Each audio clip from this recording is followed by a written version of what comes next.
Estás escuchando Magazine por la Paz. Conduce Adolfo León Oliveros Tascón. Mire, ahí hay una cosa que me preocupa, señor García. Sí, señor.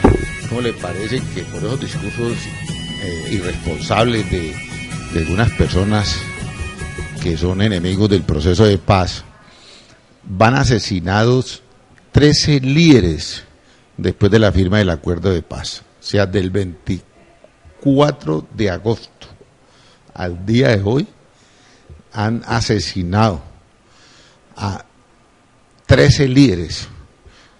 La mayoría provienen de Nariño y Cauca. Néstor Iván Martínez y María Fabiola Jiménez de Cifuentes son los últimos nombres que aparecen en el listado de líderes sociales y de defensores de derechos humanos asesinados en el país en los últimos 18 días. Según la Defensoría del Pueblo, 11 personas más completan el lamentable registro. Martínez, líder de las comunidades negras de Cesar y opositor férreo a la minería, fue asesinado este lunes en su propia casa en San Juan del Cesar. El mismo día, la líder antioqueña María Fabiola Jiménez recibió varios disparos en el bus en la que se transportaba en Barbosa y Antioquia. Estos hechos están alimentando el miedo y la zozobra en los líderes de las regiones. Carlos Andrés Guevara, coordinador del programa Somos Defensores, aseguró que esta organización ya había advertido que en tanto se vaya acercando la firma de los acuerdos, este tipo de violencias se van a hacer más críticas. Mire usted, señor García, cómo existen líderes irresponsables, personas irresponsables que están instigando con su lenguaje violento, están instigando el exterminio de los líderes sociales, de los líderes que van a pedir que le reintegren la tierra a los desplazados, de todos los líderes que se oponen a la minería ilegal, que se oponen a los cultivos ilícitos. Todos esos líderes en este momento desafortunadamente están en el ojo del huracán.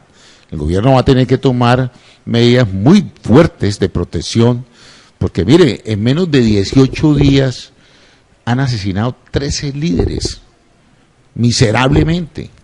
Yo llamo mucho la atención a los opositores al proceso de paz, que controlen mucho la lengua, que no instiguen, no promuevan la violencia.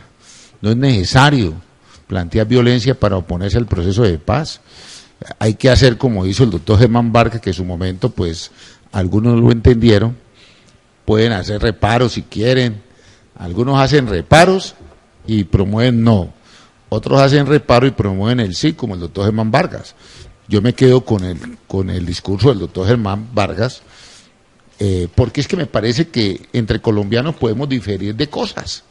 Y mire usted que Enrique Vargas Lleras, el hermano de Germán Vargas, está encabezando el sí en el movimiento Cambio Radical. O sea, más claro el agua. Si el doctor Gaviria hubiera perseverado en esa actitud de bronca con Germán Vargas, a lo mejor hubiera producido ahí una situación desagradable al interior de los que estamos con el sí, que hubiera puesto pues a temblar un poco los resultados.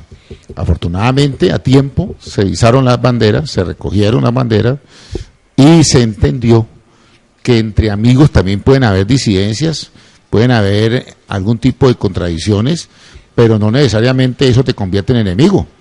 Vos podés tener una visión distinta a un tema y otra y somos amigos. El doctor Germán Vargas Lleras, en su momento, habló de un par de objeciones. Hoy escuché a Rodrigo Lara decir que ellos en el Congreso van a estar muy atentos en la parte de las reformas constitucionales y legales. Eso está bien, es que para eso son los congresistas, no para que hayan de firmones y con el aplauso o con la aclamación. Los congresistas están diseñados para que piensen, para que colaboren en la discusión de los proyectos. Y si eso lo hacen, pues esa es su tarea. Eso no quiere decir que están haciendo nada malo, están cumpliendo su labor. ¿Cómo le ve ahí? Bueno, hay varios puntos que yo quiero hoy dejar como precedente. El uno, esa teoría de Pastrana de que se va hacer una revolución en la tierra en Colombia, yo creo que es traída de los cabellos, porque la propiedad privada está garantizada en la Constitución y en la ley y cumple una función social. Otra cosa son redistribuciones y acomodamientos y el avalúo catastral de las tierras del país para saber cuántas verdaderamente hectáreas para producir alimentos tiene Colombia. La frontera agrícola, para separar la frontera agrícola de los parques nacionales, de los páramos, de los ríos. Eso son cosas muy dicientes, los centros de acopio, los centros de distribución, la infraestructura vial, la infraestructura del agua potable, la energía eléctrica, la escuelita nueva que permita que los niños vayan a recibir con decencia y con decoro sus clases a estos sitios. Unas comisarías de familia, un inspector de policía. Todas estas son cosas que iremos haciendo en el tiempo, pero eso no podrá ser en un día.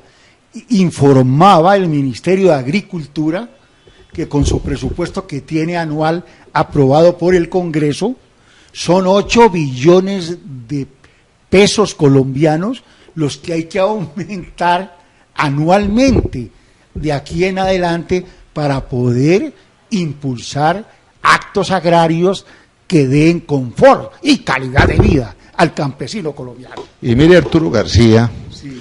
que el señor Pastrana es un mentiroso de aquí a Pekín, porque dice que la reforma agraria, ¿cuál reforma agraria, hombre? Lo que están haciendo es hacer cumplir la ley 160/94, que fue promulgada en el gobierno del presidente Amper.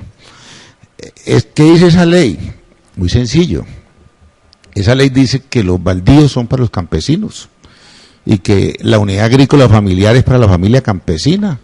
Sí. Y entonces lo que está hablando en el acuerdo de La Habana de devolver la tierra al desplazado, eso no es ninguna reforma constitucional ni ninguna reforma agraria, está en la ley. Es más, estamos hablando de la ley 1448 que habla de la restitución y de la reparación de las víctimas.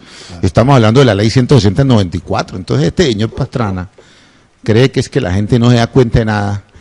Hablar de una revolución agraria, ¿cuál revolución agraria? Devolver la tierra al desplazado es una obligación de ley. Eso es totalmente válido en el ordenamiento jurídico colombiano. Es como, por ejemplo, decir que los baldíos se le adjudican al campesino, eso también está en la ley 160/94. También existe en la ley colombiana la extinción de dominio con dineros, por haber comprado bienes con dineros ilícitos.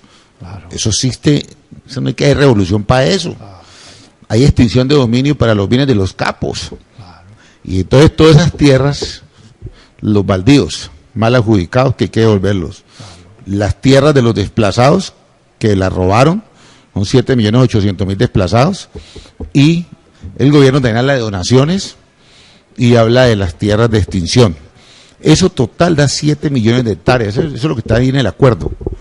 7 millones de hectáreas que se van a distribuir para el campesino colombiano. Eso está en la ley. Eso no es ni siquiera hay que inventarse nada, está en la ley. Aplicar la ley, no más.